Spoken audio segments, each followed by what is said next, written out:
안녕하세요. 주 안에서 평안하셨습니까? 네, 함께 기도하고 시작하겠습니다. 사랑과 은혜가 풍성하시고 자비로우신 우리 살아계신 하나님 아버지 감사합니다.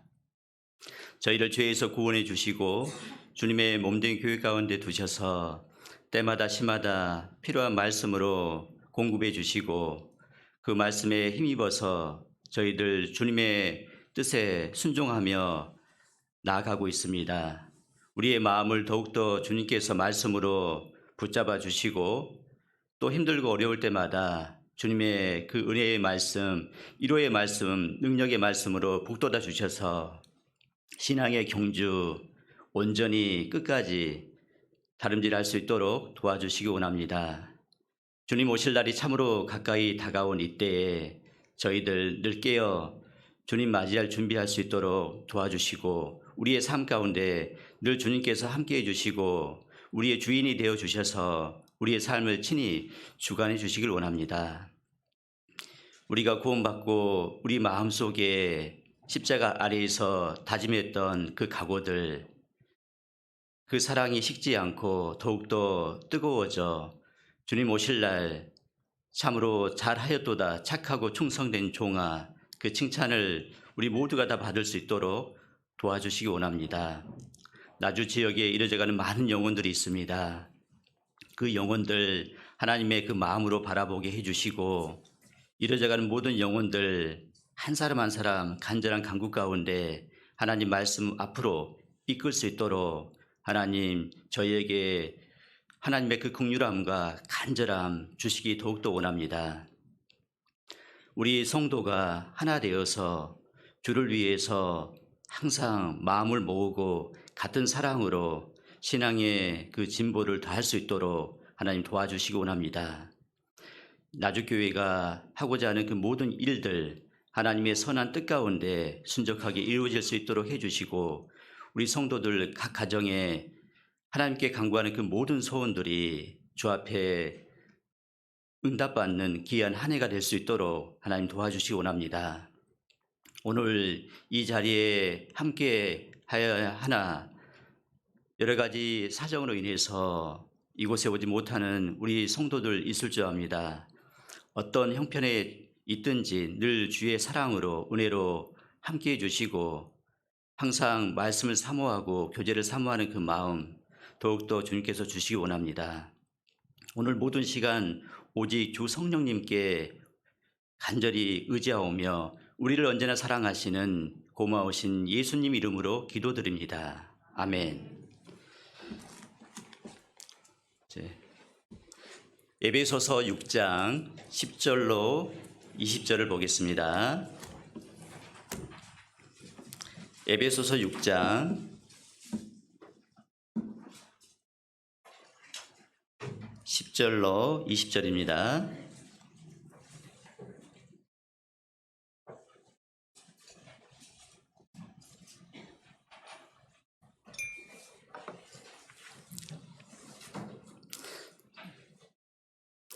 제가 10절부터 18절까지 읽고요. 19절과 20절은 함께 읽도록 하겠습니다. 정말로 너희가 주 안에서와 그 힘의 능력으로 강건하여지고 마귀의 괴계를 능히 대적하기 위하여 하나님의 전신갑주를 입으라. 우리의 씨름은 혈과 육에 대한 것이 아니요 정사와 권세와 이 어둠의 세상 주관자들과 하늘에 있는 악의 영들에게 대함이라. 그러므로 하나님의 전신갑주를 취하라. 이는 악한 날에 너희가 능히 대적하고 모든 일을 행한 후에 서기 위함이라. 그런즉 서서 진리로 너희 허리띠를 띠고 의의 흉배를 붙이고 평안의 복음에 예비한 것으로 신을 신고 모든 것 위에 믿음의 방패를 가지고 이로써 능히 악한 자의 모든 화전을 소멸하고 구원의 투구와 성령의 검 곧 하나님의 말씀을 가지라. 모든 기도와 간구로 하되 무시로 성령 안에서 기도하고 이를 위하여 깨어 구하기를 항상 힘쓰며 여러 성도를 위하여 구하고 또 나를 위하여 구할 것은 내게 말씀을 주사 나로 입을 벌려 복음의 비밀을 담대히 알리게 하옵소서 할 것이니 이 일을 위하여 내가 쇠사슬에 매인 사신이 된 것은 나로 이 일에 당연히 할 말을 담대히 하게 하려 하심이니라. 네, 오늘 말씀의 제목은 하나님의 전신 갑주를 입으라 라는 제목으로 두 가지를 좀 생각해 보고자 합니다. 우리 구원받은 그리스도인은 구원받은 이후에 이제 신앙의 영적 싸움이 시작이 됩니다. 이때 우리가 영적 싸움의 승리를 얻기 위해서는 하나님의 전신 갑주를 입는 것이 가장 필요합니다. 그래서 우리의 싸움은 혈과 육에 대한 싸움이 아니잖아요. 이 싸움이 있다는 거예요. 그렇다면 반드시 상대방이 있는 거죠. 적이 있다는 겁니다. 그래서 첫 번째는 그리스도인의 신앙생활을 방해하는 적이 있는데 세 가지 적이 있습니다. 그에 대해서 한번 우리가 생각해 볼 거고요. 그 적과 싸워서 이기려면 무엇이 필요한지 바로 하나님의 전신갑주가 필요합니다. 이 두 가지를 오늘 좀 배워보도록 하겠습니다.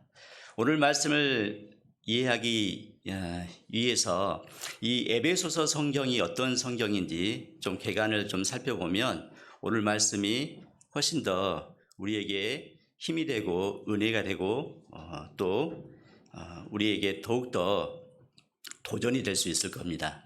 그래서 에베소서 성경은요, 에베소서는 바울 사도가 1차 로마 감옥에 있을 때 에베소 성도들에게 보낸 서신으로 우리가 잘 알고 있습니다. 이 에베소서는 옥중 서신이잖아요. 에베소서, 골로새서, 또 빌레면서, 그리고 이 에베소서는 빌립보서, 골로새서, 빌레몬서, 그리고 에베소서, 이 네 성경은 옥중 서신이라고 우리 잘 알고 있습니다.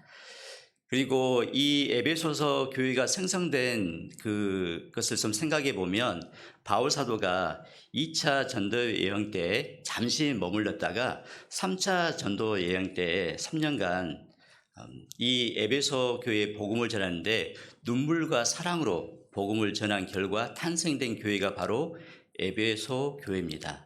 그렇기 때문에 이 바울 사도는 에베소 교회에 아주 애정이 각별했어요.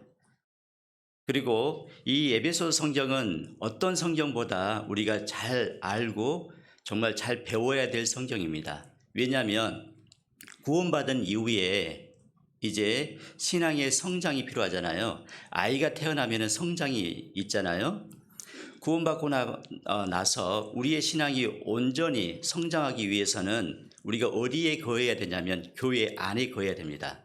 아이가 부모 품에 거하고 그 부모에게서 공급을 얻고 보호를 받고 그리고 한 인격체로 온전히 자라기 위해서 부모의 많은 보살핌이 필요합니다. 그와 마찬가지로 이 교회 안에는 공급함이 있습니다. 또 어머니의 사랑처럼 사랑이 있어요. 또 보호하심이 있습니다.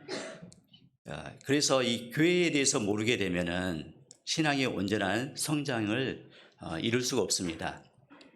많은 성경들 가운데 이 에베소서 성경은 교회에 대한 말씀이 아주 상세하게 기록되어 있습니다. 그래서 이 에베소 성경은 교회의 근원에 대해서, 교회를 세우신 하나님의 목적에 대해서, 또 교회를 통해서 역사하시는 하나님의 그 비밀이 이 교회 안에 들어 있습니다. 교회의 올바른 관이 무엇인지, 그래서 이 교회에 대해서 상세하게 기록되어 있는 이 성경이 바로 에베소 성경입니다. 우리 나주교회 우리 형제자매님들이 오늘 이 에베소 성경을 통해서 교회에 대해서 더욱더 알아가고 어떻게 하면은 교회가 하나 되고 또 하나 된 그 교회가 하나님을 기쁘시게 할 것인지 그것이 무엇인지 더욱더 알 수 있을 것 같습니다. 에베소 성경은 총 6개 장으로 되어 있습니다. 각 장마다 어떤 말씀의 주제가 있는지 한 단어를 생각하게 되면 이 성경은 하나님이 우리에게 주신 말씀이 이런 말씀이구나 이해가 됩니다. 1장은 창세전에 예비된 주님의 몸이라고 이 에베소 성경 1장을 말하고 있습니다. 그래서 창세전에 예비된 주님의 몸이다. 뭐가요? 교회가. 그래서 교회는 몸이다. 모든 장마다 교회가 무엇인지에 대해서 말하고 있습니다. 2장은 유대인과 이방인은 차별이 없다고 합니다. 교회 안에는 유대인과 이방인이 차별이 없어요. 교회 안에서 지식의 고와 형편 그런 거 전혀 말하지 않잖아요. 그렇죠? 유대인이 구원을 받으면 교회 안에 들어오는 겁니다. 이방인이 구원을 받으면 교회 안에 들어와요. 그래서 둘이 건물로 이 교회가 완성되어 가는 거예요. 그래서 에베소서 성경 2장은 교회는 건물이다라고 말할 수 있습니다. 그리고 3장은 교회에는 각종 지혜와 비밀이 들어 있습니다. 하나님께서 이 교회를 통해서 말씀을 증거케 하고 어제까지만 해도 죄인이었던 그 사람이 오늘 복음의 말씀을 통해서 의인으로 바뀌는 거예요. 어떻게 이렇게 그 놀라운 역사가 일어날 수 있느냐 이거예요. 교회 안에는 하나님의 복음의 비밀이 들어 있어요. 그 복음의 비밀뿐만 아니라 많은 하나님의 비밀들이 들어 있습니다. 그리고 우리가 신앙생활 가운데 뒤로 물러난 신앙이 될 수도 있습니다. 미끄러질 수도 있습니다. 또 넘어질 수도 있어요. 하나님과 전혀 상관없는 삶을 살아갈 수 있는 그러한 신앙의 상태까지도 이룰 수도 있습니다. 그런데 다시 무릎을 세우고 교회 안에 들어오게 되면 교회 안에서 치유함을 받고 다시 하나님의 말씀으로 힘을 얻어서 그 사람이 일꾼으로 바뀔 수도 있어요. 그래서 이 교회 안에 우리는 반드시 거해야 된다는 겁니다. 이 교회는 생명과도 같습니다. 그래서 이 교회와 항상 연결되어 있어야 됩니다. 교회가 하고자 하는 모든 일에 함께하고 생사고락을 함께하는 것이 바로 우리의 본분이라고 할 수 있습니다.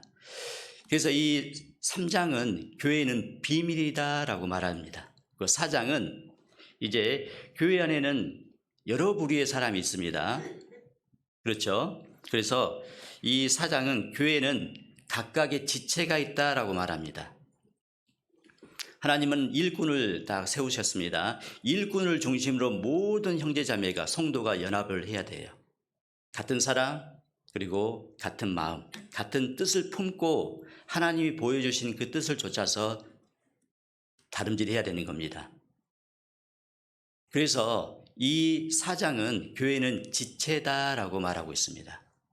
그리고 5장은 이 교회는 신랑 되신 그 우리 주님, 이 교회는 신부 되신 우리 성도, 이 교회를 말하는데 이 교회는 나중에 들림을 받고 어린 양의 혼인잔치에 참여할 거예요. 신랑 되신 우리 주님 그리스도를 맞을 겁니다. 그런데 우리가 정말 주님 맞이할 신부로서 정결한 삶을, 구별된 삶을 살아야 되겠잖아요. 교회가 주를 위해서 정말 열심을 품고 구별돼서 성결하게 하나님의 뜻에 순종함으로 그 일을 하고 있다면 그 주님이 얼마나 예뻐하시겠습니까? 그러겠죠. 그래서 5장은 교회는 주님의 신부다라고 말합니다. 우리를 신부처럼 봅니다. 우리를 어떻게 해요? 신부처럼. 나를 신부처럼 보시고 내가 바로 신부예요. 우리는 그 주님을, 신랑 되신 주님을 만날 겁니다. 그런데 이 신부가 결혼 이제 하게 되면은 새댁이잖아요. 그런데 아줌마가 되기까지는 좀 시간이 걸려요, 안 걸려요? 걸리죠. 신부는 너무나 연약합니다. 가냘프게 보여요. 그렇죠? 그런데 아이를 낳고 세상에서 이제 그 모든 풍파를 다 겪어내잖아요. 한 손에 아이, 두 손에 아이, 장바구니 업고 메고 들고 다 하잖아요. 어떤 신부는 나중에 아줌마가 돼서 쌀가마니도 들더라고요. 이렇게 그 어머니가 되는 그 과정이 반드시 있는데 하나님이 그 주님이 이 교회를 바라봤을 때 얼마나 정말 아름답겠어요. 그래서 이 교회는 신부라는 겁니다. 근데 이 신부로만 계속 있는 게 아니죠. 어머니로서 이제 그런 사람들이 있는 거예요. 즉, 이 세상에 싸움이 있습니다. 6장은 우리가 구원받고 나면은 이 세상과 또 내 육신과 그리고 마귀와 싸우는 싸움이 있어요. 그래서 6장은 교회는 하나님의 군대라고 말합니다. 우리가 바로 군대예요. 군인입니다. 그리스도의 좋은 군사예요. 싸워야 됩니다. 주님을 위해서 주님께 하나님께 영광을 드리기 위해서 승리를 드리기 위해서 우리는 끝까지 목숨을 다하여 싸워야 될 하나님의 군대라는 겁니다. 그래서 그 군대가 갖추어야 될 것이 있어요. 우리가 싸우는 그 대상은 혈과 육이 아니잖아요. 그래서 영적인 무장이 필요합니다. 그래서 이 에베소서 6장은 그리스도인의 영적 무장인 하나님의 전신갑주에 대해서 말하고 있는 겁니다. 에베소서 6장은 1절부터 24절까지 되어 있는데 세 단락으로 좀 이렇게 나눠 본다면 1절부터 9절까지는 그리스도인 부모와 자녀에 대한 교훈, 그리스도인 종과 상전에 대한 교훈, 1절로 4절은 부모와 자녀, 그리고 5절부터 9절은 종과 상전에 대한 교훈이 나와 있어요. 그리고 중간에 바로 이 모든 성도들이 이 세상에서 반드시 겪게 되는 영적 싸움이, 영적 전쟁이 있다는 거예요. 그것을 대비하기 위해서 전신갑주를 입으라고 말하고 있습니다. 그게 6장 10절부터 20절까지 이제 오늘 살펴볼 본문 내용입니다. 그리고 마지막 한 단락은 21절부터 24절은 이제 본소의 전달자인 두기고를 소개하고 수신자에 대한 축도로 마무리를 하고 있습니다. 그래서 오늘은 이제 이 에베소서 6장 10절부터 20절 이 내용 가운데 두 가지를 좀 우리가 생각해 보고자 했잖아요. 첫 번째가 무엇입니까? 그리스도인의 신앙생활을 방해하는 적이 있습니다. 몇 가지가 있냐면 세 가지가 있어요. 오늘 그 세 가지 정도만 살펴볼 텐데요. 그리스도인의 신앙생활을 방해하는 세 가지 적. 우리의 신앙생활이 주님 오시는 그날까지 안전하지 못하는 이유가 있습니다. 그 이유는 우리의 신앙을 넘어뜨리고자 하는 호신탐탐 노리는 적이 있는 거예요. 그 적이 있기 때문에 우리의 신앙생활이 항상 안전하지 못합니다. 조금만 방심하면 위험에 처할 수가 있어요. 그래서 우리는 우리가 싸워야 될 그 적을 확실하게 알고 있어야 됩니다. 그 손무의 손자병법 그 모공편에 보면 이런 글귀가 있잖아요. 지피지기면 백전 불태다. 적을 알고 나를 알면 100번 싸워도 이태로움이 없다라고 기록이 되어 있고요. 또 부지피 부지기면 매전 또 필태다라고 말하고 있습니다.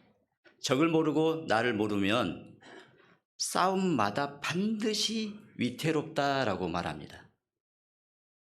틀림없는 말이죠. 그래서 우리 또한 싸워야 될 그 적이 있기 때문에 적을 알고 또 내 자신이 어떤 사람인지도 알아야 돼요. 내가 어떤 사람인지 모르면 방비할 수가 없습니다. 그래서 오늘 우리가 주님 앞에 서는 그날까지 우리의 신앙이 좌로나 우로나 치우치지 않고 온전히 하나님을 바라보고 전심전력하고 진보하기 위해서는 이 영적 싸움을 우리가 승리를 거둬야 되는데 적을 반드시 알고 대비하고 싸워서 승리해야 됩니다. 첫 번째가 우리의 적은 바로 멀리 있지 않습니다. 아주 가까이 있어요. 어디에 있을까요? 옆에 봐보셔요. 옆 사람 적이 아니에요. 적은 바로 내 자신입니다. 우리 육신입니다. 육체가 우리의 적이에요. 베드로전서 여기를 잡아놓으시고 베드로전서 2장을 보겠습니다.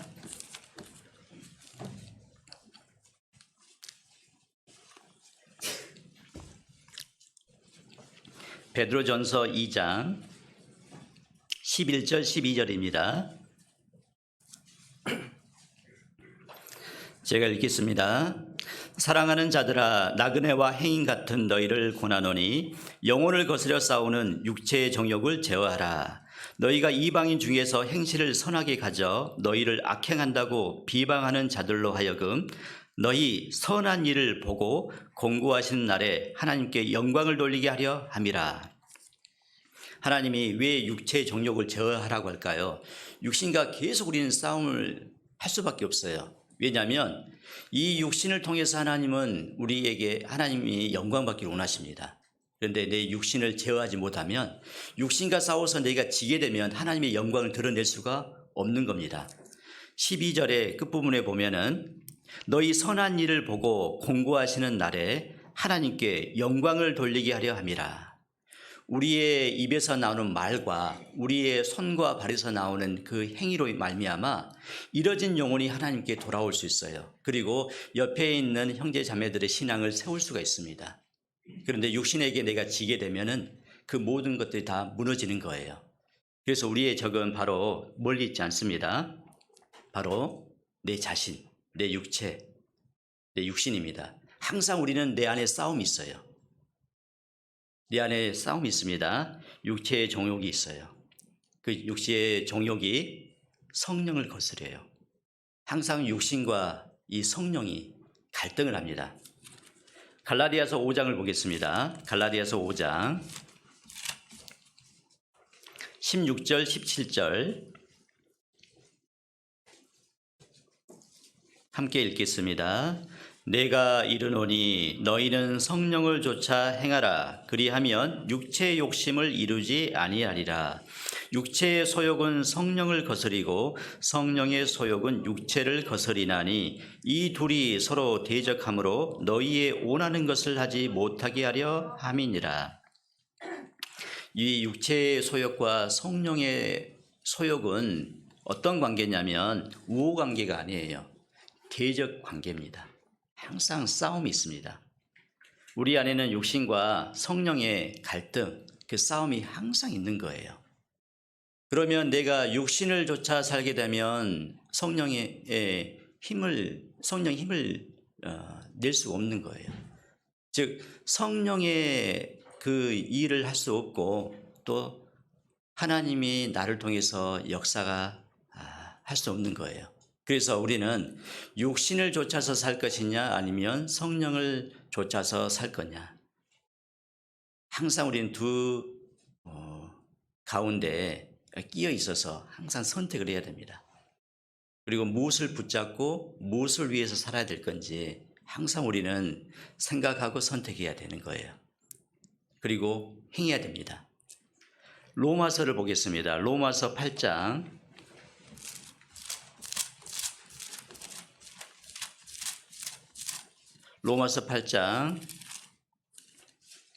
5절로 8절입니다. 제가 읽겠습니다. 육신을 좇는 자는 육신의 일을, 영을 좇는 자는 영의 일을 생각하나니 육신의 생각은 사망이요 영의 생각은 생명과 평안이니라. 육신의 생각은 하나님과 원수가 되나니 이는 하나님의 법에 굴복치 아니할 뿐 아니라 할 수도 없음이라. 8절 함께 읽겠습니다.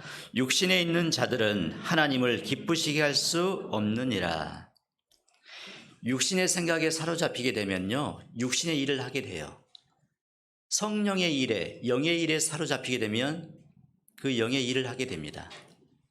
내가 육신대로 살 것이냐 아니면 하나님의 뜻대로 살 것이냐, 무엇을 붙잡느냐에 따라서 달라지는 거예요.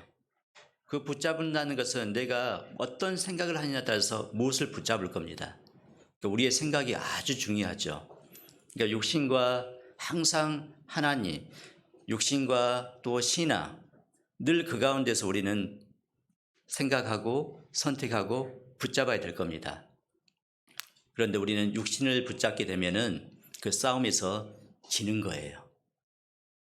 자, 두 번째는 우리의 이제 적이 어떤 적이 있을까요? 세상입니다. 이 세상이 바로 우리의 적입니다. 요한일서 2장, 오늘 암송에도 있었는데요. 요한일서 2장 15절로 17절입니다. 제가 읽겠습니다. 이 세상이나 세상에 있는 것들을 사랑치 말라. 누구든지 세상을 사랑하면 아버지의 사랑이 그 속에 있지 아니하니 이는 세상에 있는 모든 것이 육신의 정욕과 안목의 정욕과 이생의 자랑이니 다 아버지께로 쫓아온 것이 아니요 세상으로 쫓아온 것이라. 이 세상도 그 정욕도 지나가되 오직 하나님의 뜻을 행하는 이는 영원히 거하느니라. 하나님은 이 세상이나 이 세상에 있는 것들을 사랑치 말라고 했습니다. 세상을 사랑하지 말아야 되고 또 세상에 있는 것들 사랑하지 말라고 한 겁니다. 이 세상에 우리의 마음을 도적질하는 것들이 많이 있잖아요. 우리의 마음을 유혹하는 것들이 많이 있습니다. 육신의 정욕이 있어요. 안목의 정욕이 있습니다. 이생의 자랑이 있습니다. 그것이 나를 사로잡아 버리면요, 나를 끌고 가게 됩니다. 세상으로 깊이 나를 끌고 가요. 거기서 헤어나오지 못할 수가 있어요. 육신인 이 세상과 아주 친밀합니다.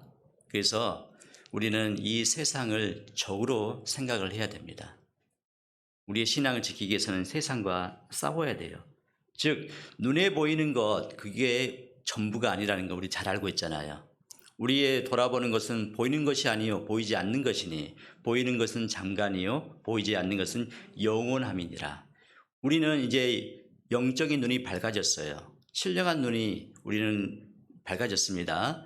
신령한 눈으로 이 세상이 아니라 이 세상 너머의 세상, 영원한 세상을 바라볼 수 있는 눈을 갖게 됐습니다. 그래서 이 세상은 썩어질 것, 잠시 있다 지나가는 겁니다. 거기에 마음도 버리면 우리는 이 세상과 싸우고 이 세상의 마귀의 그 권세에 사로잡혀 있는 그 영혼들을 건져낼 수 없는 거예요.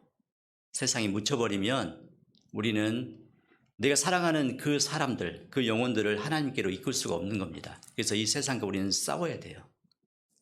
그런데 이 세상은 잠시 잠깐입니다. 아무리 좋고 화려한 것도요, 잠시예요. 지나가는 겁니다. 마음이 아프고 힘들고 고통스러웠던 모든 일들도 지나가요. 그런데 지나가는데 정말 영원히 남는 것이 있습니다. 우리는 그것을 마음에 품어야 됩니다. 17절에 보면 이 세상도 그 정욕도 지나가되 오직 하나님의 뜻을 행하는 이는 영원히 거하느니라. 하나님의 뜻을 행하는 이, 구원받고 하나님 말씀에 순종하고 하나님의 일에 동참하는 사람, 그리스도의 고난에 참여하는 그 사람, 그 가운데 행하는 모든 일, 아무리 작은 일도 그 일을 행했을 때, 주 앞에 섰을 때 그 모든 일이 따라가게 돼 있어요. 그래서 그것만이 오직 영원히 남는 겁니다. 우리는 영원히 남는 것을 위해서 살 것이냐, 아니면 잠시 잠깐 눈에 보이다 사라질 것을 위해서 살 것이냐 결단해야 되거든요. 고린도전서 9장 25절에 이 길을 다투는 자마다 모든 일에 절제하나니 저희는 썩을 멸류관을 얻고자 하되 우리는 썩지 아니할 것을 얻고자 하노라. 여러분은 썩을 멸류관을 위해서 지금 쫓아가고 있습니까? 썩지 아니할 멸류관을 얻기 위해서 지금 다름질하고 있습니까? 물론 썩지 아니할 그 멸류관을 얻기 위해서 쉼없이 우리는 다름박질하고 있습니다. 그런데 그 길이 평탄하냐 이거예요. 결코 그렇지 않다는 겁니다. 가시밭길을 만날 수도 있습니다. 돌짝길을 만날 수도 있어요. 어떨 때는 내 앞에 커다란 바위 덩어리가 태산이 또 가로막고 있을 수도 있습니다. 모든 것 뛰어넘을 수 있는 또 힘 또한 하나님이 주셨기 때문에 우리는 그 하나님만을 의지하고 영원한 것을 마음에 품고 영원한 것을 위해서 살겠노라고 계속 날마다 다짐해야 돼요. 왜냐하면 이 마음은 계속 공격을 받습니다. 그때마다 공격을 받을 때마다 다짐해야 돼요. 그렇지 않으면 우리가 삼키움바 당할 수 있습니다. 그래서 우리의 적은 바로 세상입니다. 근데 디모데후서 4장 10절에 보면 세상을 사랑하면 어떻게 됩니까? 하나님을 떠나게 돼요. 데마는 세상을 사랑하여 나를 버리고 데살로니가로 갔고 한때 이 데마가 바울 사도와 함께 복음을 위해서 고난을 자처하고 고난받는 사람이었습니다. 바울 사도의 동역자였어요. 복음을 위해서 그 고난에 참여한 자였습니다. 그런데 세상이 들어오니까요, 바울 사도를 떠나버립니다. 바울 사도를 떠난 것은 바로 하나님을 떠난 거예요. 이 사건 이후로 이 데마의 그 삶은 성경 어디를 봐도 나와 있지 않아요. 우리의 삶이 구원받은 이후부터 주님 만나는 그날까지 우리 행적이 있잖아요. 흔적이 계속 남아 있어야 되겠죠. 그러기 위해서는 영원한 것을 항상 마음에 우리는 품어야 될 겁니다. 그리고 창세기 13장에 보면 롯이 나옵니다. 롯이 아브라함과 항상 함께 있어야 되는데, 왜냐하면 아브라함을 통해서 복을 얻기 때문에. 근데 그 롯이 아브라함을 떠나버려요. 떠나버린 이유가 있습니다. 왜 떠났을까요? 재산이 증식이 됐습니다.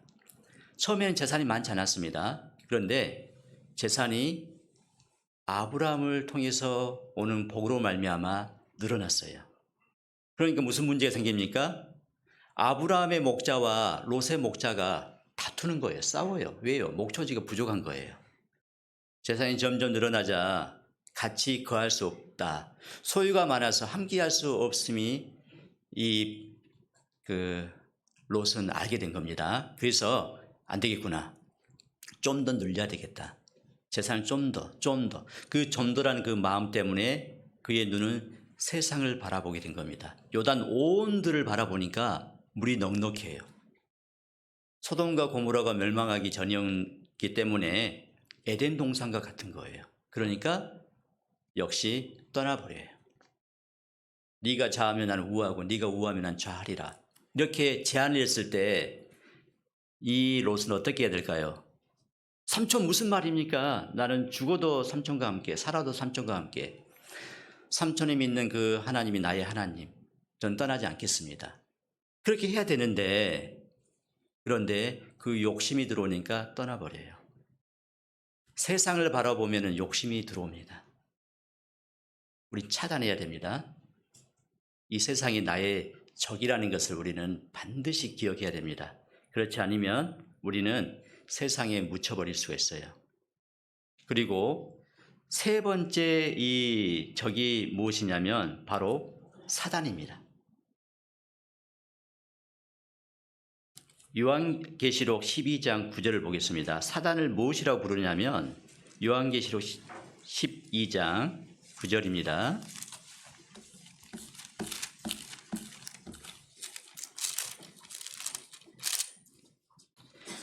함께 읽겠습니다. 큰 용이 내어 쫓기니 옛뱀 곧 마귀라고도 하고 사단이라고도 하는 온 천하를 꿰는 자라. 땅으로 내어 쫓기니 그의 사자들도 저와 함께 내어 쫓기니라. 야고보서 4장 7절에는 그런즉 너희는 하나님께 순복할지어다. 마귀를 대적하라. 그리하면 너희를 피하리라. 이 마귀가 바로요, 큰 용, 옛뱀, 마귀, 사단, 즉 이 사단 마귀는 어떤 자냐면 온 천하를 꿰는 자예요. 즉 속이는 자입니다. 속이는 자예요. 우리는 사단에 속아서는 안 됩니다. 이 사단을 모르면 속게 돼 있어요. 마귀에 대해서 그 특징을 모르면 우리는 속게 돼 있습니다. 그래서 잘 알아야 되는 거예요. 베드로전서 5장 8절에도 근신하라 깨어라 너희 대적 마귀가 우는 사자같이 삼킬 자를 두루 찾나니 그랬어요. 마귀는요, 삼킬 자를 찾아다녀요. 어떤 자가 삼키움을 당할까요? 마음을 방비하지 않는 사람, 세상에 마음 두는 사람, 육신의 소욕을 따르는 사람, 다 마귀의 먹잇감이 되는 겁니다. 그리고 그 사람에게 슬그머니 집어넣어줘요. 마귀는 하와에게 다가왔던 것처럼 보암직하고 먹음직하고 지혜롭게 할 만큼 탐스러운 것, 그것을 나에게 계속 집어넣어줘요. 결국은 이제 내 마음에 그 방비 있잖아요. 그게 다 풀려버려요. 무장 해제돼 버립니다. 그러면 정말 하나님께 전혀 쓰임받지 못하는 그런 사람으로 우리는 비참한 사람으로 살아갈 수 있습니다. 우리는 그렇게 돼서는 결코 안 됩니다. 그래서 이 마귀, 괴계를 우리는 잘 알아야 되는데 이 마귀는 속이는 자입니다. 남을 속여요. 이 사단은 모든 사람을 죄에 빠지게 하고 거룩한 그 하나님에 대한 생각을 갖지 못하게 해요. 하나님을 찾지 못하게 합니다. 하나님을 찾지 못하니까 어떻게 구원을 받을 수 있겠어요? 구원을 막습니다. 또 구원받은 그리스도인은 교제에 참여해야 되는데 교제에 참여하지 못하도록 여러 가지 일들을 만들어내요. 교제를 막습니다. 또 교회에 또 침투합니다. 이간질을 시킵니다. 나누게 만들어요. 교회를 나누는 일에 내가 함께 앞장서면 안 됩니다. 그 안에 마귀의 세력이 있는 거예요. 항상 우리는 깨어서 조심해야 될 부분이 있습니다. 결국은 마귀가 무슨 일을 하느냐? 영혼을 멸망시키는 일을 합니다. 그래서 우리는 이 마귀의 주된 목표가 인간의 멸망이잖아요. 그래서 복음을 공격하는 거예요. 첫 번째가 이 고린도후서의 마귀의 계기가 크게 두 가지로 나와 있는데 이 마귀의 속임수를 잘 알고 있으면 우리가 충분히 막아낼 수 있습니다. 고린도후서를 보겠습니다. 4장 3절 4절입니다. 고린도후서 4장 3절 4절.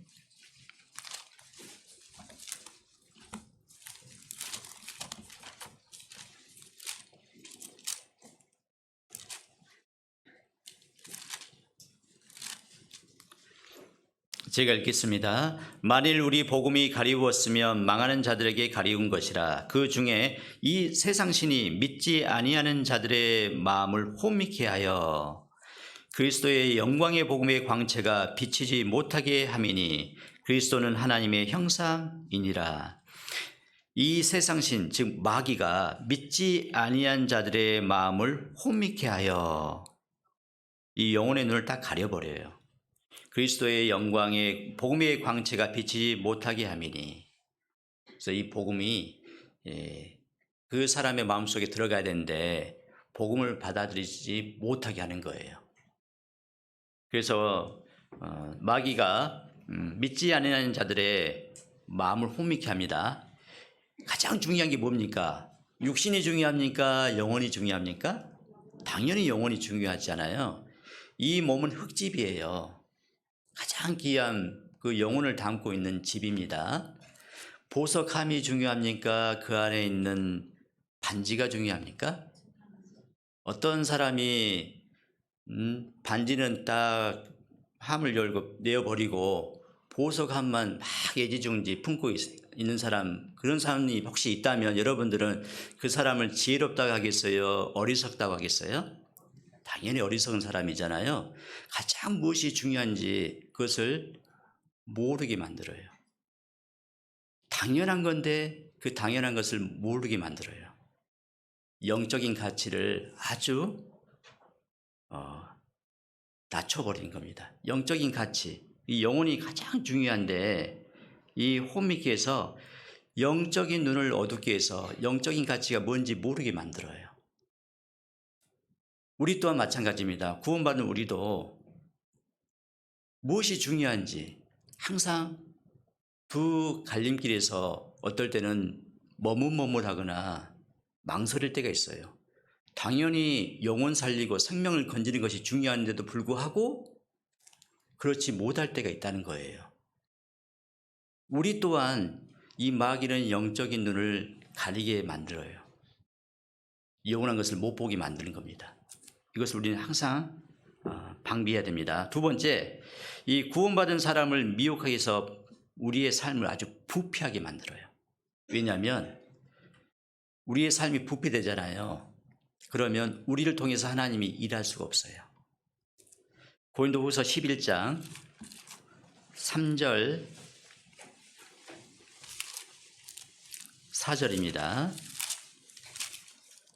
고린도후서 11장 3절 4절. 뱀이 그 관계로 이와를 미혹해 한 것 같이 너희 마음이 그리스도를 향하는 진실함과 깨끗함에서 떠나 부패할까 두려워하노라.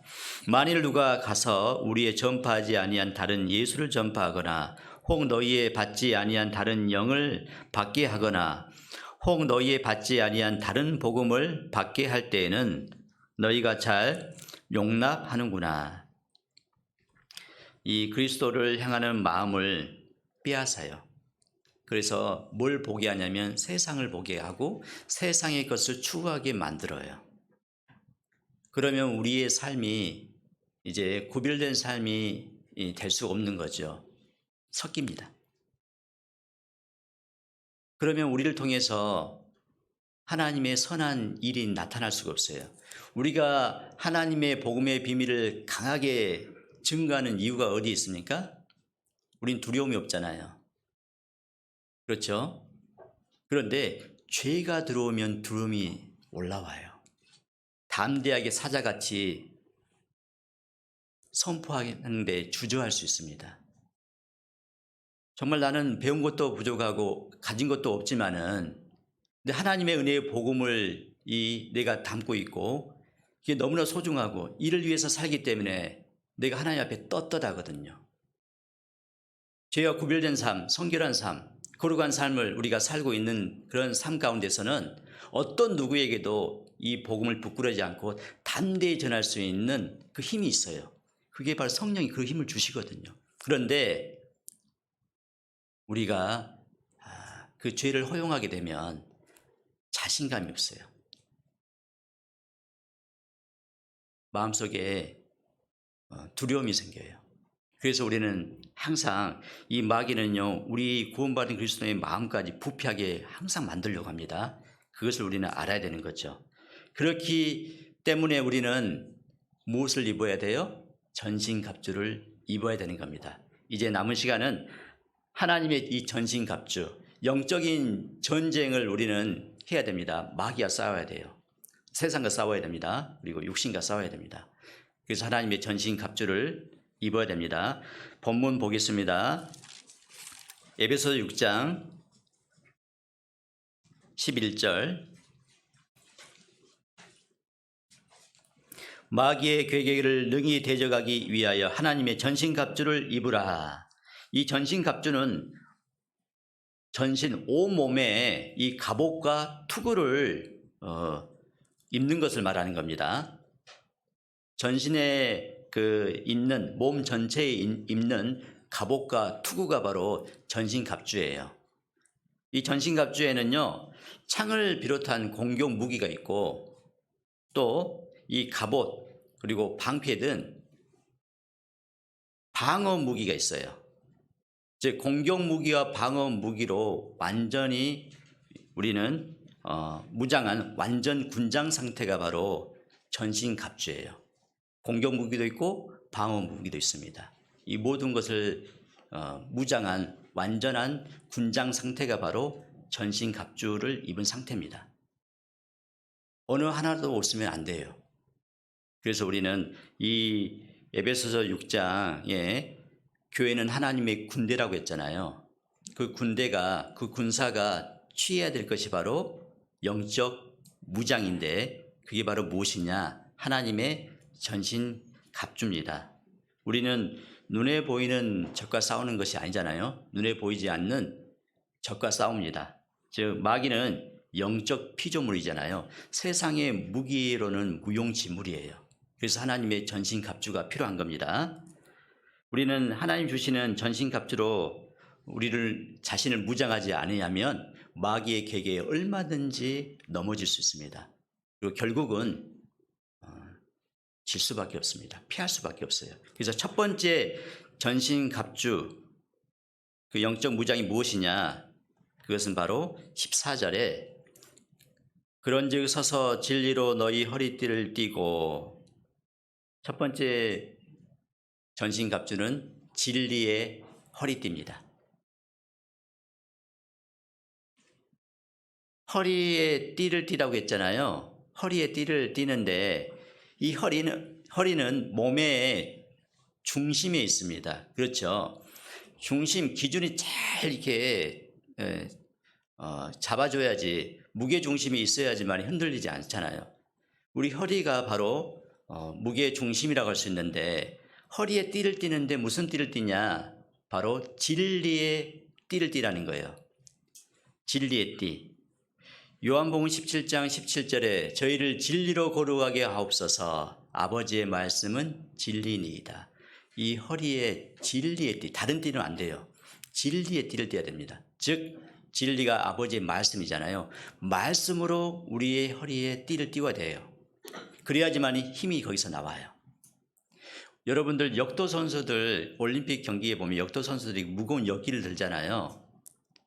그 무거운 역기 들 때 인상 140kg 바로 이렇게 올려 듣는 거 있잖아요. 그 인상이라고 하는데 그 140kg의 역기를 들어 올리려면 이 허리 있잖아요. 허리가 몇 킬로의 힘을 받냐면 최대 700kg의 그 압력을 받게 돼요. 이 허리가 견뎌낼 수가 없어요. 부서져 버리겠죠? 그런데 그 모든 그 압력을 이겨내려면 뭐가 필요하냐면 벨트가 필요합니다. 허리띠. 그래서 역도 선수들은 벨트가 우리 형제님들이 메고 있는 가늘한 그런 허리띠가 아니라 두툼한 넓은 그 허리띠 그걸 메고 있는 거예요. 그러게 되면 허리띠를 딱 매잖아요. 그럼 복압을 증대시켜줘요. 힘을. 그래서 그 무거운 그 무게의 역기를 다 감당할 수 있는 거예요. 우리도 마찬가지입니다. 우리가 힘을 내려면 우리 허리에 무슨 띠를 띠어야 될까요? 말씀의 허리띠를 띠어야 돼요. 그래야지만이 힘을 여기서 발휘해서 우리가 신앙의 승리를 얻을 수 있는 겁니다. 그래서 우리 허리에 무슨 띠를 띠어야 된다? 진리의 띠, 말씀의 띠를 띠어야 된다는 겁니다. 그러면 여러분들의 그 중심에는 무슨 띠가 지금 띄어져 있습니까? 우리 중심, 마음에 무슨 띠가 띄어져 있어요? 시편 119편 9절 11절에 보면 청년이 무엇으로 그 행실을 깨끗게 하리이까? 주의 말씀을 따라 삼갈 것이니이다. 내가 주께 범죄치 아니하려 하여 주의 말씀을 어디에 두어요? 내 마음에 두었나이다. 우리 중심에 하나님의 말씀을 두어야 됩니다. 그래야지만이 마귀와 싸워서 이길 수 있어요. 예수님이 우리에게 본을 보여주셨잖아요. 예수님은 말씀을 가지고 있었습니다. 그래서 마귀와 싸웠을 때 어떻게 이겼습니까? 기록되었으되 세 차례 다 기록되었으되로 이겼던 겁니다. 마태복음 4장을 보겠습니다. 마태복음 4장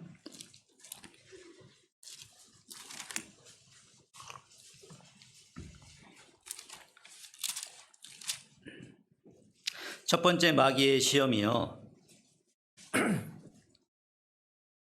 3절에 시험하는 자가 예수께 나와서 가로되 내가 만일 하나님의 아들이여든 명하여 이 돌들이 떡덩이가 되게 하라. 돌들이 떡덩이가 되게 하라라는 시험이었습니다. 예수님이 뭘로 이기셨습니까? 육체의 정욕의 시험이 왔을 때, 왜냐하면 이 예수님은 지금 이 성령에 이끌려서 마귀에게 시험을 받으러 광야에 왔는데 40일 밤낮 금식이 있어요. 줄였어요. 가장 필요한 게 뭘까요? 먹는 거잖아요. 육신의 정욕을 항상 마귀는 너무나 마귀도 잘합니다. 그래서 시험을 했습니다.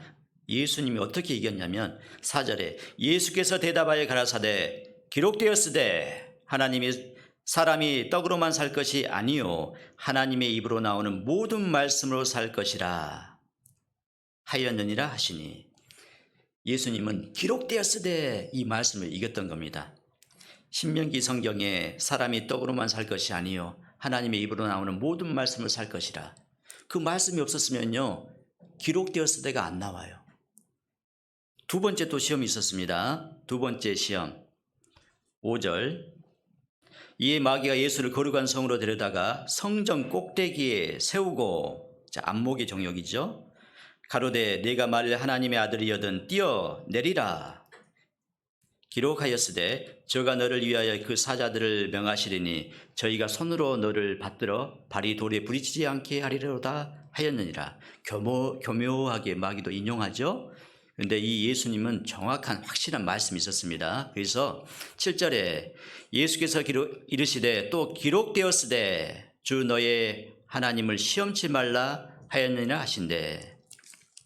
자, 두 번째 시험을 또 뭘로 이겼습니까? 기록되었으되 말씀으로 이겼던 겁니다. 세 번째 또 8절 마귀가 또 그를 데리고 지극히 높은 산으로 가서 천하 만국과 그 영광을 보여 가로되 만일 내게 엎드려 경배하면 이 모든 것을 내게 주리라. 이생의 자랑이잖아요. 이때 어떻게 또 이겼습니까? 10절에 보시면 함께 읽겠습니다. 이에 예수께서 말씀하시되 사단아 물러가라 기록되었으되 주 너의 하나님께 경배하고 다만 그를 섬기라 하였느니라. 자, 예수님의 무기가 뭐였냐면 기록되었으되 말씀이었어요. 허리에 말씀이 있었던 겁니다. 진리의 허리띠를 띈 겁니다. 우리의 무기도 역시 기록되었으되 그 말씀이어야 돼요. 그러려면 기록되어 말씀이 되려면 어떻게 해야 될까요? 기록되어 말씀을 딱 꺼내야 되는데 점점점 하고 말씀이 안 나오는 거예요. 기록되었을 때 나와야 되는데 안 나오는 거예요. 어떻게 해야 될까요? 말씀을 채워야 돼요. 지금 채우지 못해가지고 써먹을 수가 없는 거예요. 마귀와 싸울 수 있는 그 무기가 안 된 거예요. 말씀이 어떻게 무기가 되냐면 첫 번째 공급함이 있어야 돼요. 먹어야 됩니다. 힘을 내려면 일단 먹어야 돼요. 그렇죠? 신명기 17장 19절에 평생에 자기 옆에 읽어서 여호와 경외하기를 배우며 우리가 이 말씀을 평생에 자기 옆에 두고 읽어야 돼요. 계속 평생에 자기 옆에 두고 읽어서 계속 읽어야 됩니다. 그리고 읽기만 하면 안 되겠잖아요. 항상 그 말씀을 묵상하는 겁니다. 시편 119편 97절에 내가 주의 법을 어찌 그리 사랑하는지요 내가 그것을 종일 묵상하나이다. 하나님의 말씀을 계속 묵상해요. 그러면 주님을 늘 사모하는 마음이 있어요. 항상 주님과 가까이 하게 되어 있습니다. 그러면 하나님이 뭘 원할까? 하나님 마음은 어떤 마음일까? 늘상 그 하나님의 편에 내가 있게 됩니다. 그러면 하나님의 뜻을 조차 행하게 돼요. 순종하게 됩니다. 체험 가운데 그 말씀이 능력이 되는 거예요. 그래서 우리는 말씀을 읽고 그리고 그 말씀을 묵상하고 그리고 지켜나감으로 그게 무기가 되는 거예요. 이 예언의 말씀을 읽는 자와 듣는 자들과 그 가운데 기록한 것을 지키는 자들이 복이 있도다 그랬죠. 요한계시록 1장 3절에 그래서 읽고 듣고 우리가 그 말씀에 순종해 나가면 무기가 되는 겁니다. 자, 두 번째 무기는 의의 흉배입니다. 본문 에베소서 6장 14절 의의 흉배를 붙이고 그랬어요. 어디다 의의 흉배를 붙이냐면 가슴에 붙이는 거예요. 즉 흉배라는 것은 가슴을 보호하기 위해서 입는 갑옷을 말합니다. 내 가슴에 뭘 붙여야 되냐면 마귀의 공격을 막는 무기로서 이 가슴에 하나님의 의를 붙여야 돼요. 하나님의 의. 마귀는요 항상 우리 마음을 노립니다. 그런데 그 마귀의 속임수를 우리가 막아내려면 우리 가슴에 의의 흉배가 있어야 되는데 하나님의 의의 그 갑옷을 입어야 돼요. 그럼 하나님의 의는 무엇이냐? 로마서 10장 3절을 보겠습니다. 하나님의 의가 있고 자기 의가 있는데 하나님의 의의 갑옷을 우리는 입어야 됩니다. 로마서 10장 3절 함께 읽겠습니다. 하나님의 의를 모르고 자기 의를 세우려고 힘써 하나님의 의를 복종치 아니하였느니라. 이 하나님의 의는요 예수님의 피로 우리를 대속해 주신 것을 믿는 거예요. 무엇이라고요? 예수님의 피로, 오직 예수님의 피로 우리의 죄를 대속해 주신 일을 믿는 것, 믿는 것이 바로 의입니다. 그래서 로마서 4장 3절에 보면 성경이 무엇을 말하느냐? 아브라함이 하나님을 믿음에 이것이 저에게 의로 여기신 바 되었느니라. 하나님이 우리에게 베풀어 주신 의가 있어요. 그게 복음으로 나타났습니다. 예수님의 죽으심과 부활로 말미암아 그 복음의 의가 나타나서 우리를 구원해 주셨잖아요. 우리가 구원받는 것은 자기의, 나의 의로 되는 게 아니에요. 오직 예수님의 피로만 우리가 구원받은 겁니다. 베드로전서 1장 19절에 보면 오직 흠없고 점없는 어린 양 같은 그리스도의 보배로운 피로 한 것이니라 그랬어요. 오직 흠없고 점없는 어린 양 그리스도 예수의 피로 우리가 구속받은 겁니다. 그 외에 예수님 피 다음에 우리의 열심, 우리의 공로, 우리의 수고, 율법이 더해진 것은 그것은 하나님의 의가 아니에요. 그것은 자기 의입니다. 하나님의 의로 우리가 입고 하나님께 나아갈 수 있지, 자기 의를 입고 하나님께 나아가게 되면 우리는 하나님께 나아갈 수가 없어요. 마귀는요, 우리가 인간의 의를 입고 하나님께 나아가도록 부추겨요. 그러면 그 사람은 구원을 받을 수 없습니다. 받기 어려운 사람들 있잖아요. 자기 의가 강한 사람들이에요. 예수님 피로는 안 되는 거예요. 예수님 피도 있어야 되고, 또 내가 열심히 해야 되고, 교회 열심히 다녀야 되고, 기도 열심히 해야 되고, 또 구제 열심히 해야 되고, 율법을 열심히 지켜서 가려고 하는 사람이 있어요. 그럼 마귀는 뭐라고 할까요? 잘한다. 그렇지. 어떻게 예수님 피로만 천국 갈 수 있느냐? 네가 뭐 좀 해야 되지 않겠느냐? 부추겨요. 결국 하나님께 나아갈 수 없죠. 자기로 갈 수 없는 겁니다. 그래서 이 믿는 것이 바로 하나님의 의라고 합니다. 요한복음 3장 36절입니다. 요한복음 3장 36절. 같이 읽겠습니다. 아들을 믿는 자는 영생이 있고 아들을 순종치 아니하는 자는 영생을 보지 못하고 도리어 하나님의 진노가 그 위에 머물러 있느니라. 자, 아들을 믿는 자는 영생이 있죠. 아들을 순종치 아니한 자는 영생을 보지 못하고, 그런데 아들을 순종한 자는 영생을 보고, 그렇게 되겠죠. 즉 믿는 것과 순종하는 것은 같다고 말할 수 있습니다. 하나님의 아들을 믿는 자, 즉 하나님이 하신 모든 것을 받아들이는 자, 순종하는 자는 영생을 얻는 거예요. 이게 바로 하나님께 나아갈 수 있는 의가 되는 거예요. 믿는 것이, 즉 하나님 말씀을 믿기 때문에 순종하게 돼 있거든요. 그렇기 때문에 하나님께 나아갈 수 있어요. 즉 우리에게는 하나님의 의, 이 하나님의 오직 예수님밖에 없다는 것을 기억하고, 또 하나님의 의가 무엇이냐면 하나님의 뜻을 행하는 겁니다.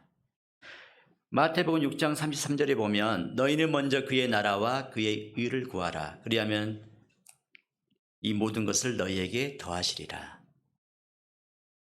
그의 나라와 그의 의를 구하는 말씀, 즉 복음을 전함으로 구원받은 사람이 생기면 하나님의 나라가 확장되는 거예요. 그리고 그의 의를 구하라 그랬어요. 그의 의가 뭡니까? 하나님을 믿고 하나님께 순종하는 거예요. 형제 자매들을 서로 사랑하고 하나님 말씀에 순종해서 그 뜻을 조차 행하는 것, 그게 바로 의입니다. 즉 하나님의 뜻을 행하는 것. 우리 마음에 그 의의 흉배를 붙이는 거예요. 야, 예수님 피로 나의 모든 죄를 다 사해 주셨구나. 그 하나님의 사랑을 다 붙이는 겁니다. 그리고 하나님의 그 말씀에 내가 순종해야 되겠구나. 그 받은 사랑 은혜 갚으려면 어떻게 해야 돼요? 순종해야 되겠구나. 이게 바로 하나님의 의예요. 그래서 우리는 그 가슴에 그 예수님을 딱 품고 있어야 되는 거예요. 그래야지만이 어떤 마귀의 시험이 올지라도 이겨낼 수가 있는 겁니다. 마음을 지키지 못하면 우리는 생명을 잃을 수 있어요. 사랑하는 영혼을 불쌍히 여기는 마음이 내 안에 없어요. 냉랭합니다. 그 예수님의 사랑이 없으면. 그리고 옆에 힘들어하는 형제 자매가 있어요. 근데 그 마음에, 가슴에 의의 흉배를 붙이지 않으면 형제 자매가 힘들어하는데도 방관해요. 우리 형제 자매는 하나, 그리고 가족보다 더 귀하다고 하는데 실제적으로는 그러지 못할 수가 있어요. 말로만. 하나님은 행함과 진실함으로 하라고 했잖아요. 그래서 우리의 마음에 하나님의 의를 붙여야 됩니다. 그리고 세 번째는 평안의 복음의 신을 신고 에베소 6장 15절 평안의 복음에 예비한 것으로 신을 신고 자 평안의 복음에 예비한 것으로 신을 신고 이것은 다른 번역본에 보면 평화의 기쁜 소식을 전할 태세로 신발을 신고 이렇게 말합니다. 평화의 기쁜 소식. 가장 기쁜 소식이 뭐예요? 복음이잖아요. 그 복음이 가장 기쁜 소식이잖아요. 그것을 전하기 위한 신발을 신어야 된다는 겁니다. 복음은 평안의 복음입니다. 하나님과 우리는 죄로 인하여 원수관계가 됐잖아요. 그렇죠? 그런데 그 복음을 통해서 우리 안에 하나님과 가로막혔던 담이 허물어졌습니다. 우린 죄 때문에 늘 두려웠어요. 왜? 죄가 있기 때문에 심판이 있거든요. 그 심판받으면 우리 갈 곳은 딱 정해져 있어요. 멸망입니다. 그런데 평안의 복음을 우리에게 주셨어요. 우리에게 그 신발을 신겨주셨습니다. 예수님께서 두려워 떨고 있는 제자들에게 나타났잖아요. 부활하신 그 예수님이 제자들에게 너희에게 평강이 있을지어다. 예수님이 죽으심과 부활로 말미암아 그 복음이 완성됐잖아요. 그래서 그 복음을 받아들인 모든 사람은 마음에 평강을 갖게 되는 겁니다. 그래서 우리는 이제 구원받은 우리의 발은 그전에는 죄의 빠른 발이었잖아요. 부정한 것을 밟고 다니는 발이었습니다. 세상에 죄 가운데 행하던 발이었어요. 이제 그 발이 복음을 전하는 발로 바뀌어야 됩니다.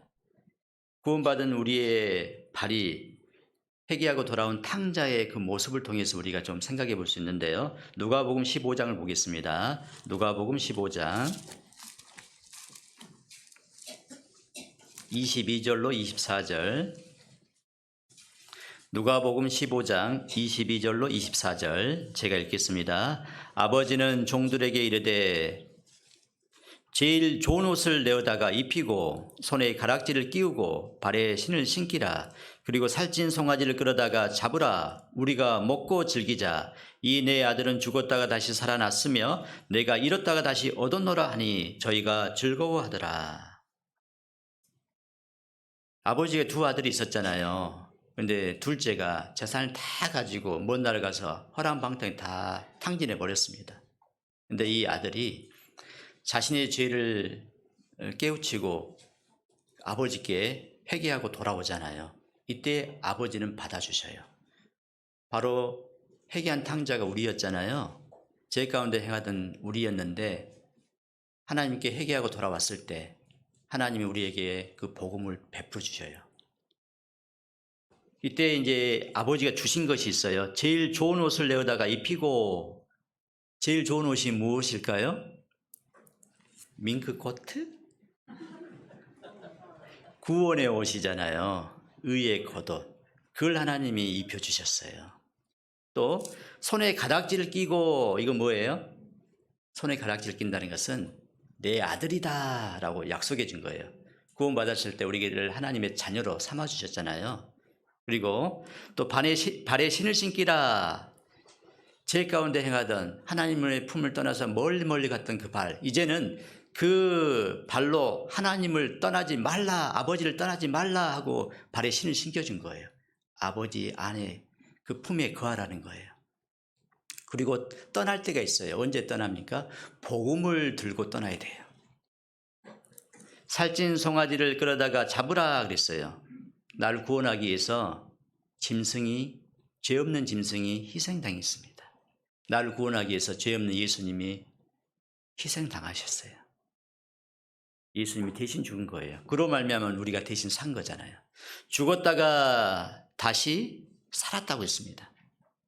잃었다가 다시 얻었다고 했어요.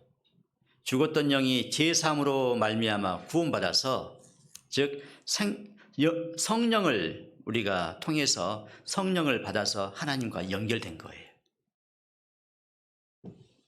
죽은 영혼이 다시 살아났잖아요.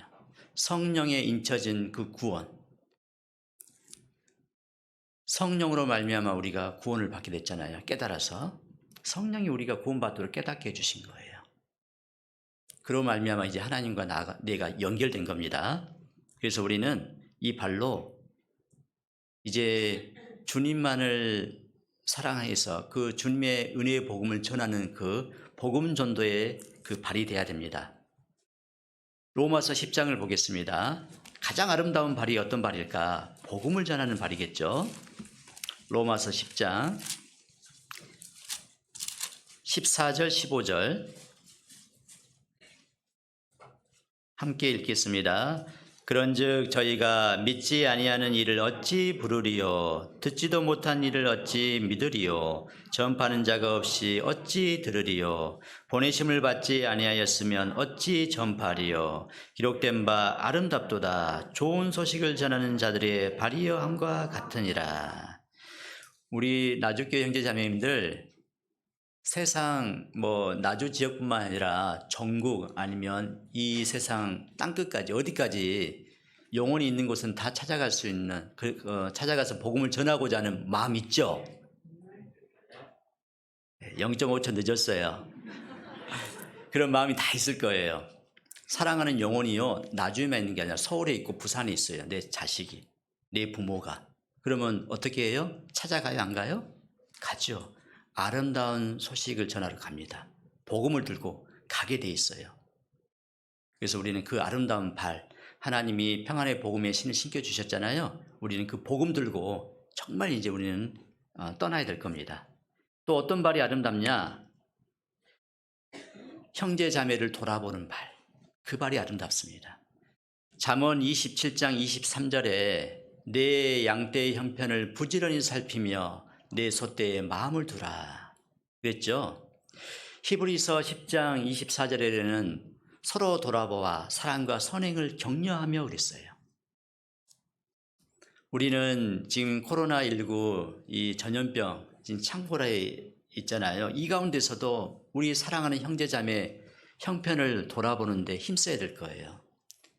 믿음이 연약해서 이 더 신앙의 뒤로 물러나 있는 형제자매가 혹시 있을 수 있습니다. 또 건강 때문에 또 신앙이 또 물러난 형제자매가 있을 수 있어요. 경제적인 어려움 때문에 우리는 면밀하게 세심하게 살펴야 돼요.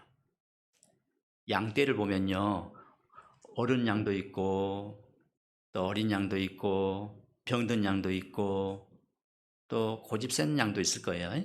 많은 양들이, 다양한 양들이 있어요. 그러면 부모가 자식을 돌보듯이 그 목자는요, 그 양을 면밀히 다 살펴봐요. 누가 그걸 살펴봐요? 우리가요. 우리 서로가 사랑과 선행을 격려하며 그랬죠. 복음을 전하고 또 형제자매를 세우는 그 일에 열심을 하는, 열정을 쏟아서 하는 그런 가운데 핍박도 있고 오해도 받고 눈물로 흘릴 때 있습니다. 그때 서로 북돋아 주는 거예요. 그러면서 함께 동일한 보조로 그 신앙의 경주를 계속하는 겁니다. 이것을 돌아보는 이 발, 너무너무 아름다운 발입니다. 그런데 누구에게 해야 되느냐? 바로 우리 서로에게, 믿음의 가정에게 더욱더 하는 겁니다. 갈라디아서 6장 10절입니다. 갈라디아서 6장 10절.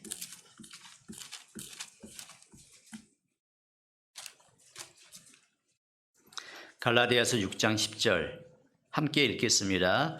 그러므로 우리는 기회 있는 대로 모든 이에게 착한 일을 하되 더욱 믿음의 가정들에게 할지니라. 누구에게 해요? 믿음의 가정. 여기에 보면 기회가 있는 대로 그랬죠. 자, 기회를 어떻게 해서 기회를 우리가 얻을 수 있을까요? 이 기회 있는 대로는 기회를 만들라는 겁니다. 기회를 사라는 거예요. 기회가 올 때까지 기다린 게 아니에요. 내가 기회를 만들어내는 거예요. 기회를 사는 거예요. 오라고 손짓할 때까지 기다린 게 아니라 내가 가는 겁니다. 직접 가서 살피는 거예요.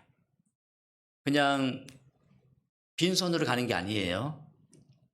마음을 가지고 또 그 형제자매가 필요한 소요가 있을 겁니다. 그것을 가지고 그 마음을 이루해 주는 것이 필요합니다. 그것을 바로 하나님께서 아주 아름답게 보셔요. 에베소서 6장 이제 네 번째는 믿음의 방패입니다. 모든 것 위에 믿음의 방패를 가지고 이로써 능히 악한 자의 모든 화전을 소멸하고 믿음의 방패.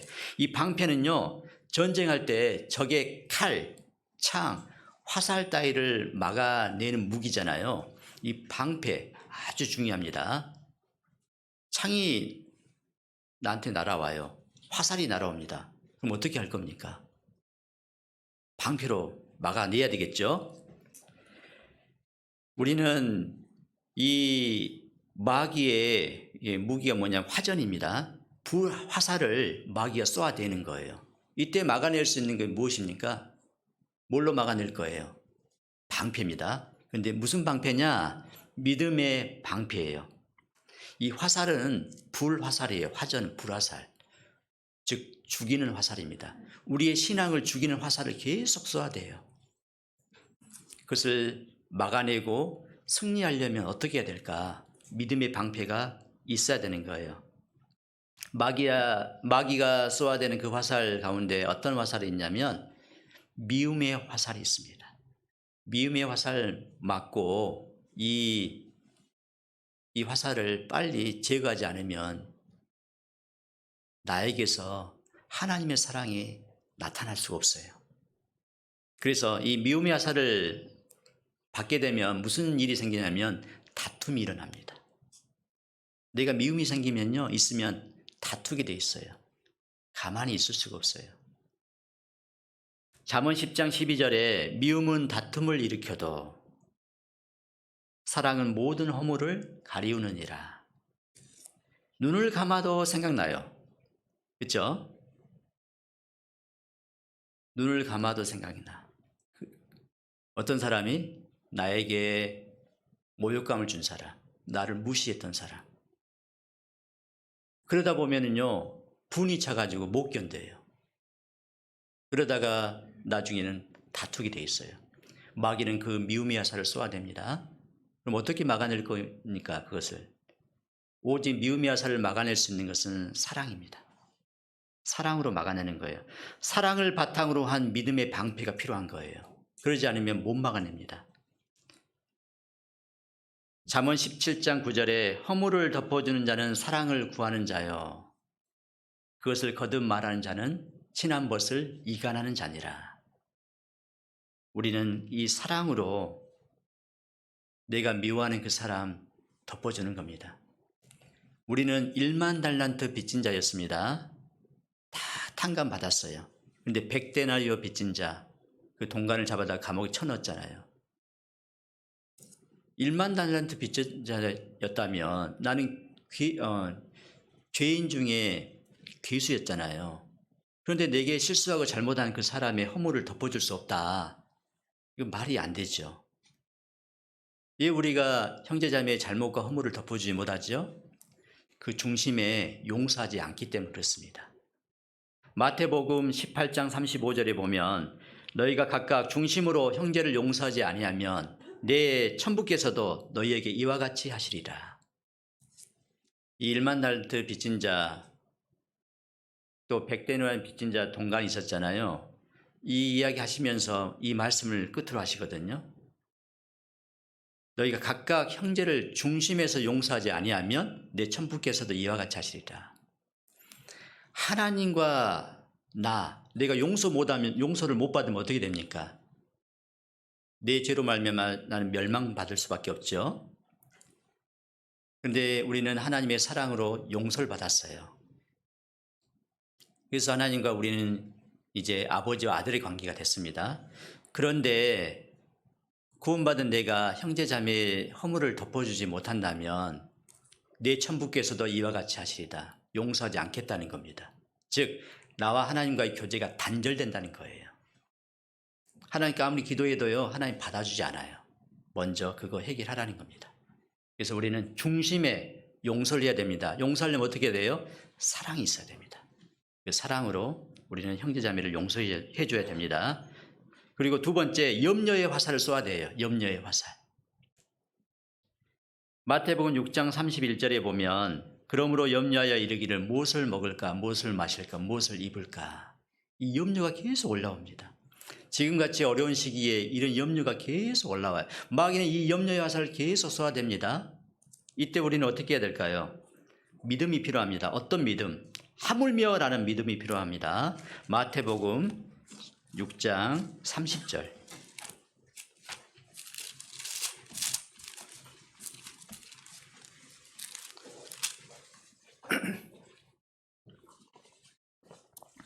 마태복음 6장 30절입니다. 함께 읽겠습니다. 오늘 있다가 내일 아궁이에 던지우는 들풀도 하나님이 이렇게 이쁘시거든 하물며 너희일까 보냐 믿음이 적은 자들아.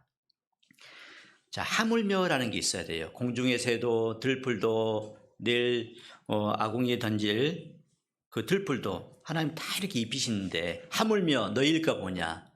하나님이 구원받은 우리 자녀들 내버려 두시겠냐 이거예요. 우리는 항상 생각해야 됩니다. 이 염려의 화살이 올라오면 어떻게 우리는 막아내야 될까요? 어떻게 막아야 될까요? 하나님의 약속을 신뢰한 믿음의 방패가 필요해요. 하나님의 약속이 있습니다. 약속. 민수기 14장에 보면 7절로 9절에 하나님이 이 가나안 땅 약속을 주셨잖아요. 이 젖과 꿀이 흐르는 이 가나안 땅을 주셨어요. 약속으로. 근데 12명의 정탐꾼을 보냈는데 그 10명의 정탐꾼은 그 땅을 악평했어요. 우리는 메뚜기입니다. 왜냐하면 거기에 거인들을 봤거든요. 그런데 여호수아와 갈렙 두 사람은요. 아닙니다. 과연 젖과 꿀이 흐르는 땅이 맞습니다. 그리고 그 땅 백성은 아이고 우리 밥입니다. 왜요? 이 여호수아와 갈렙은 믿음이 있었어요. 10명의 정탐꾼은 불신, 믿음이 없었어요. 그런데 2명은 믿음이 있었습니다. 하나님의 약속을 믿었어요. 하나님의 약속을 신뢰했습니다. 하나님의 약속을 신뢰한 그 믿음의 방패가 염려를 막아줘요. 무엇을 먹을까? 무엇을 마실까? 무엇을 입을까? 걱정할 수 있잖아요. 그런데 하나님이 굶기지 않는다는 거예요. 그리고 시간이 너무 많이 지나가가지고 다 살펴보지 못하겠네요. 그래서 이 마귀가 쏘는 화살들이 여러 개 있는데 하나만 더 생각해 보면 교만의 화살만 좀 생각해 보겠습니다. 잠언 16장 5절에 무릇 마음이 교만한 자를 여호와께서 미워하시나니 피차 손을 잡을지라도 벌을 면치 못하리라. 교만의 화살을 또 쏘아야 됩니다. 마귀의 속삭여요. 야, 네 구원의 연수가 네가 제일 많잖아. 응? 봉사 연수 네가 제일 오래됐잖아. 그리고 네가 나이가 제일 많잖아. 네가 신앙생활 제일 많이 오래 했잖아. 이거 부추겨요. 마귀가. 그리고 형제자매를 아래로 봐요. 무시할 수 있습니다. 아주 지금 위험한 상태예요. 그래서 예수님께서 뭐라고 하냐면 이것을 이겨내려면 바로 겸손을 기초로 한 그 믿음의 방패를 가지라고 해요. 그러면서 빌립보 교회에 문제점이 하나가 라이벌 의식이 있었습니다. 유오디아와 순두개가 있었어요. 이 두 사람이 항상 라이벌 관계, 경쟁 관계에 있었습니다. 우리는 라이벌, 경쟁 관계가 아니에요. 동역하는 사람입니다. 그런데 부추기는 거예요. 그런데 이 마음이 높아지는 이유가 무엇이 있냐면 마음이 높아지면 다툼과 허영이 반드시 생깁니다. 그런데 겸손하고 낮아지게 되면 조용해요. 묵묵히 하나님이 말씀하신 그 뒤를 쫓아가기 때문에 묵묵합니다. 들리지 않습니다. 같은 마음, 같은 사랑, 같은 뜻을 품고 함께 하는 거예요. 겸손인데 하나님이 제안한 게 뭐냐면 바로 그리스도 예수의 마음을 말합니다. 빌립보서 2장 5절에 보면 너희 안에 이 마음을 품으라 곧 그리스도 예수의 마음이니 우리가 그리스도 예수의 마음을 가지고 있어야지 마귀가 쏘는 그 화살을 막아낼 수 있습니다. 마음이 높으면 계속 맞는 거예요. 교만하면 얻어 터집니다. 두더지 잡는 거 우리 해봤죠? 저도 어렸을 때 기억이 있는데요. 두더지가 머리를 쑥 내밀잖아요. 그러면 어떻게 해요? 가만히 놔둘 수가 없죠. 팍 하고 때리죠. 근데 좀 이따 또 올라와요. 또 내밀면 또 맞아요. 그죠? 높이면 막 들이밀면 계속 맞는 거예요. 그런데 평안한 얘들이 있죠. 가만히 있는 얘들 있죠. 겸손하게. 가장 낮은 자리가 가장 안전한 자리라는 거 우리는 기억해야 됩니다. 이때 하나님이 낮은 자를 사용하셔요. 그래서 야고보서 4장 10절에 주 앞에서 낮추라 그리하면 주께서 너희를 높이시리라. 낮추면 높여주십니다. 은혜는 위에서 아래로 흐르기 때문에 겸손한 자들에게는 은혜를 주신다고 하셨어요. 자, 그리고 이제 다섯 번째 보겠습니다. 다섯 번째는 구원의 투구입니다. 17절 에베소서 6장 17절 구원의 투구와 성령의 검 곧 하나님의 말씀을 가지라. 이 구원의 투구는 군인이 전투할 때 적의 화살이나 칼날로부터 이 머리를 보호하기 위해 쓰던 노투구를 말합니다. 이 머리가 아주 중요하잖아요. 그렇죠? 근데 어떤 투구냐? 구원의 투구예요.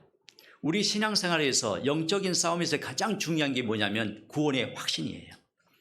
구원이 확실하지 않고 의심이 생기고 그러다 보면은요 힘있게 싸울 수가 없어요. 그래서 이 우리의 구원의 확신은 신앙생활에 아주 필수적이에요. 영원한 속죄, 완전한 구원, 영혼 구원과 성품 구원 또 몸의 구속이 있잖아요. 몸의 구원이 이것이 확실해야 됩니다. 이게 확실하게 우리가 정립이 돼야 돼요. 그렇지 않으면 늘상 좌로나 우로나 치우치게 돼 있어요. 우리 안에 히브리서 9장 12절에 염소와 송아지의 피로 아니하고 오직 자기 피로 영원한 속죄를 이루사 단번에 성소에 들어가셨느니라. 이 영원한 속죄가 아니면 완전한 속죄가 안 되는 거예요. 요한복음 19장 3절에 예수께서 신포도주를 받으신 후 가라사대 다 이루었다 하시고 머리를 숙이시고 영원히 돌아가시니라. 다 이루었다. 예수님께서 이루신 대속죄. 이게 확실하지 않으면 영혼의 이 구원이 흔들려요. 그래서 우리 신앙생활 가운데 내가 구원이 좀 흔들리다 그러면 확실하게 해야 됩니다. 계속적으로 집회에 참석하셔야 되고 또 상담하셔야 되고 그래서 구원의 확신을 갖고 영혼 구원의 확신을 갖고 생활 구원 이루어 나가는 거예요. 그럼 주님 오실 때 몸의 구속은 자연적으로 일어나는 거겠죠. 그리고 여섯 번째 구원의 투구와 그 다음에 성령의 검 곧 하나님의 말씀을 가지라. 성령의 검 이 칼날이 양쪽에 있는 것으로 크고 긴 칼이 바로 검이잖아요. 양날의 칼을 가진 크고 긴 칼, 이게 검입니다. 다 방어 무기인데 유일하게 이 공격 무기가 검입니다. 검. 이 검은 바로 하나님의 말씀을 말합니다. 이 검이 있어야 됩니다. 말씀이 없으면 성령이 역사하지 못합니다. 말씀이 있어야 돼요. 히브리서 4장 12절에 보면 하나님의 말씀은 운동력이 있고 그러잖아요. 살았고 운동력이 있고 좌우의 날서 어떤 검보다도 예리하여 혼과 영과 관절과 골수를 찔러 쪼개기까지 하며 또 마음의 생각과 뜻을 감찰하나니 이 말씀은 살아 운동력이 있습니다. 역사합니다. 생명을 건지는데 이 말씀이 반드시 필요해요. 적을 제압하고 생명을 건지기 위해서는 하나님의 이 말씀이 있어야 되는 겁니다. 그리고 이 말씀은 또 지친 영혼에게 낙담한 그 영혼에게 위로를 주는 거예요. 시편 119편을 보겠습니다. 시편 119편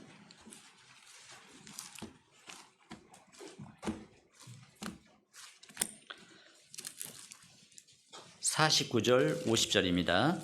시편 119편 49절 50절 함께 읽겠습니다. 주의 종에게 하신 말씀을 기억하소서. 주께서 나로 소망이 있게 하셨나이다. 이 말씀은 나의 곤란 중에 이루라. 주의 말씀이 나를 살리셨음이니이다. 이 말씀은 즉 소망의 말씀. 우리 소망의 말씀 있잖아요. 소망이 있습니다. 산 소망이 있어요. 영생의 소망이 있습니다. 복된 소망, 부활의 소망이 있습니다. 천국의 소망을 가지고 있잖아요. 주님과 만나는 상봉의 소망이 있습니다. 그 소망의 말씀이 있기 때문에 우리가 어떤 힘들고 어려운 것도 참아낼 수가 있어요. 그 말씀을 우리가 이루어받을 수 있잖아요. 하나님의 그 위로는 영원한 위로입니다. 사람의 위로와 달리 영원한 위로. 그 주님이 나의 영원한 위로가 되어주신다 하셨잖아요. 예수가 구원자이고 또 임마누엘이라 하잖아요. 그 두 가지 이름을 가지고 있습니다. 나와 함께 하신다는 거예요. 죽을 때까지 영영이 나를 인도하신다고 약속해 주셨습니다. 자, 이제 마지막으로 영적 무기 마지막 다 갖춰져 있는데도 이게 없으면, 이게 빠져 있으면 힘을 발휘할 수 없어요. 뭘까요? 기도입니다. 마지막 무기 기도입니다. 18절 모든 기도와 간구로 하되 무시로 성령 안에서 기도하고 이를 위하여 깨어 구하기를 항상 힘쓰며 여러 성도를 위하여 구하고 또 나를 위하여 구할 것은 내게 말씀을 주사 나로 입을 벌려 복음의 비밀을 담대히 알리게 하옵소서 할 것이니. 이 기도가 바로 이 영적 무장의 마지막 무기입니다. 기도. 예수님은 기도로 마귀를 이기셨습니다. 말씀으로 마귀를 이기셨습니다. 기도가 우리에게도 반드시 필요합니다. 그런데 기도를 언제 하냐? 무시로 항상 늘 하는 거예요. 그래서 데살로니가전서 5장 17절에 쉬지 말고 기도하라 그랬습니다. 사무엘상 12장 23절에는 사무엘은 자신의 사역이 끝났음에도 불구하고 백성들을 위해서 기도했어요. 나는 너희를 위하여 기도하기를 쉬는 죄를 요 앞에 결단코 범치 아니하고.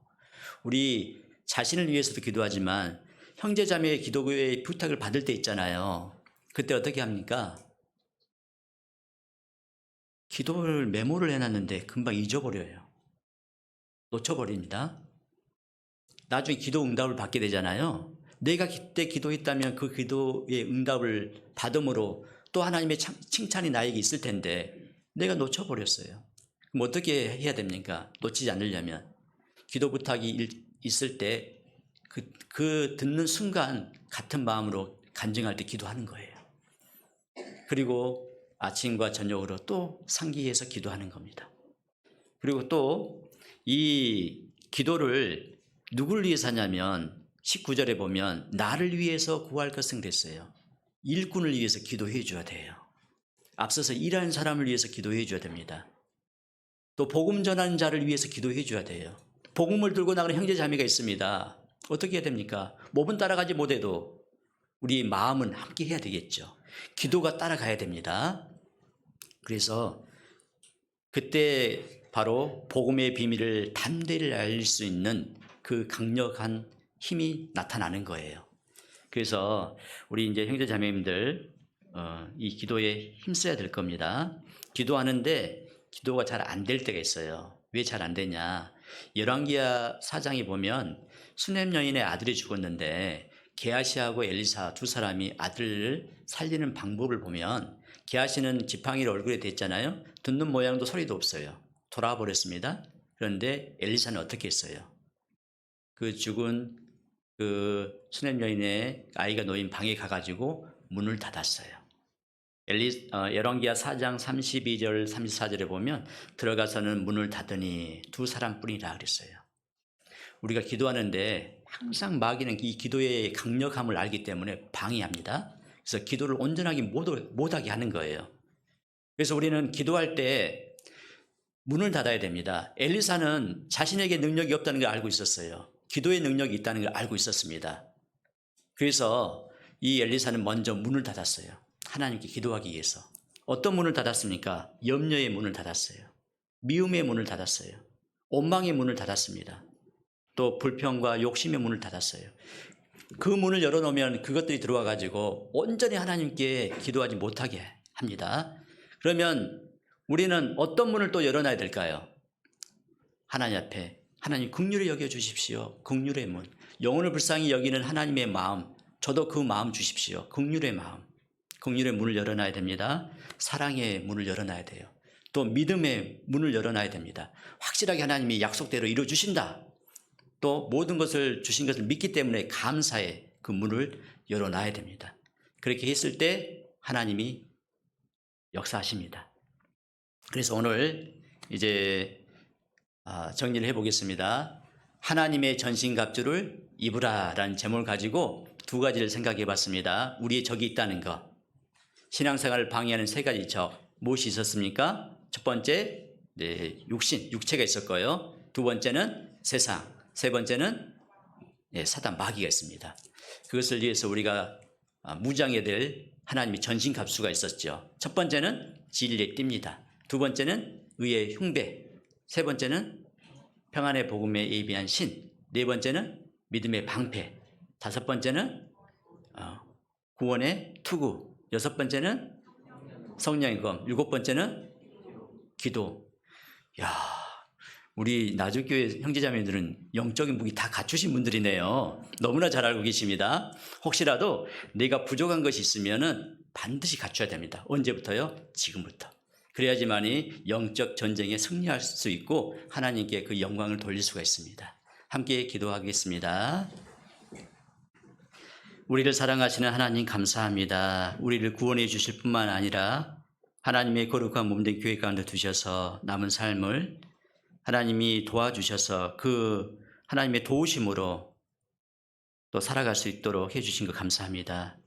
우리의 싸움은 혈과 육의 싸움이 아니라 우리의 육신과 세상과 마귀와 싸움입니다.